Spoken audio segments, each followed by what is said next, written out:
नमस्कार, आप सभी का एक बार फिर से स्वागत है हमारे चैनल बुद्ध ज्ञान विजी में। आप सभी को गुरु पूर्णिमा की हार्दिक शुभकामनाएं। आइए गुरु पूर्णिमा के अवसर पर सुनते हैं एक बहुत ही सुंदर कहानी। एक बार की बात है, नारद जी भगवान विष्णु जी से मिलने गए। भगवान ने उनका बहुत सम्मान किया। जब नारद जी वापस गए तो विष्णु जी ने कहा, लक्ष्मी जी, नारद जिस स्थान पर बैठे थे उस स्थान को गाय के गोबर से लीप दो। जब विष्णु जी यह बात कह रहे थे तब नारद जी बाहर ही खड़े थे और उन्होंने यह सारी बात सुन ली। फिर वो वापस आ गए और भगवान विष्णु जी से पूछने लगे, भगवान, जब मैं आया था तो आपने तो मेरा खूब सम्मान किया, पर जब अब मैं जा रहा हूं तो आपने लक्ष्मी जी से यह क्यों कहा कि जिस स्थान पर नारद बैठा था उस स्थान को गोबर से लेप दो। भगवान ने कहा है, नारद, मैं आपका सम्मान इसलिए करता हूं क्योंकि आप देव ऋषि हैं और मैंने देवी लक्ष्मी से ऐसा इसलिए कहा क्योंकि आपका कोई गुरु नहीं है, आप निगुरे हैं। जिस स्थान पर कोई निगुरा बैठ जाता है वह स्थान गंदा हो जाता है। यह बात सुनकर नारद जी ने भगवान से कहा, आपकी बात सत्य है, पर आप मुझे यह बताइए कि मैं गुरु किसे बनाऊं। भगवान ने कहा है, नारद, धरती पर चले जाओ और जो व्यक्ति सबसे पहले तुम्हें मिले उसे अपना गुरु मान लो।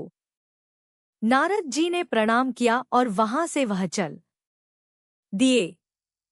जब नारद जी धरती पर आए तो उन्हें सबसे पहले एक मछली पकड़ने वाला मछुआरा मिला। नारद जी वापस नारायण भगवान के पास आए और बोले, महाराज, मुझे तो सबसे पहले एक मछुआरा मिला, वो तो कुछ भी नहीं जानता, मैं उसे गुरु कैसे मान सकता हूं। यह सुनकर भगवान ने कहा, नारद जी, आप अपना प्रण पूरा करो। नारद जी वापस गए और मछुआरे से कहा, आप मेरे गुरु बन जाओ। पहले तो मछुआरा नहीं माना, पर बहुत मनाने के बाद वो मान गया। मछुआरे को राजी करने के बाद नारद जी भगवान के पास गए और कहा, है भगवान, मेरे गुरु जी को तो कुछ भी नहीं आता, वो मुझे क्या सिखाएंगे। यह सुनकर विष्णु जी को क्रोध आ गया। उन्होंने कहा, है नारद, गुरु की निंदा करते हो, जाओ, मैं आपको श्राप देता हूं कि आप 84 लाख योनियों में घूमते रहोगे। यह सुनकर नारद जी ने दोनों हाथ जोड़कर कहा, है भगवान, इस श्राप से बचने का कोई उपाय बता दीजिए। भगवान नारायण ने कहा, इसका उपाय जाकर अपने गुरुदेव से पूछो। नारद जी ने सारी बात जाकर गुरुदेव को बताई। उनके गुरु ने कहा, ऐसा करना, भगवान से कहना कि 84 लाख योनियों की तस्वीर धरती पर बना दे, फिर इस पर लेटकर गोल घूम लेना और विष्णु जी से कहना कि 84 लाख योनियों में मैं घूम कर आया हूं, मुझे क्षमा कर दीजिए। आगे से मैं गुरु की निंदा नहीं करूंगा। नारद जी ने विष्णु जी के पास जाकर ऐसा ही किया और उनसे कहा, 84 लाख योनियां धरती पर बना दो, उन पर लेटकर घूम लूंगा और मुझे क्षमा कर दो। आगे से अपने गुरु की निंदा कभी नहीं करूंगा। यह सुनकर विष्णु जी ने कहा, देखा, जिस गुरु की तुम निंदा कर रहे थे उसी ने मेरे श्राप से तुम्हें बचा लिया।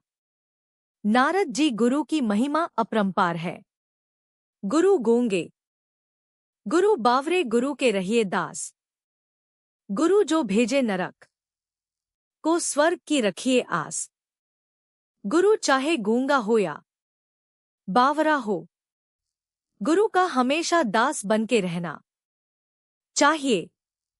यदि गुरु नरक में भेजे तब भी शिष्य को यही इच्छा रखनी चाहिए कि स्वर्ग ही प्राप्त होगा, अर्थात इससे मेरा कल्याण ही होगा। यदि शिष्य को अपने गुरु पर पूरा विश्वास हो तो उसका बुरा स्वयं गुरु भी नहीं कर सकते। तो यह थी गुरु पूर्णिमा की कथा। आपको यह कथा कैसी लगी कमेंट करके जरूर बताएं। साथ ही मेरे चैनल हरीश बुद्ध ज्ञान बिजी को सब्सक्राइब करना ना भूलें। धन्यवाद।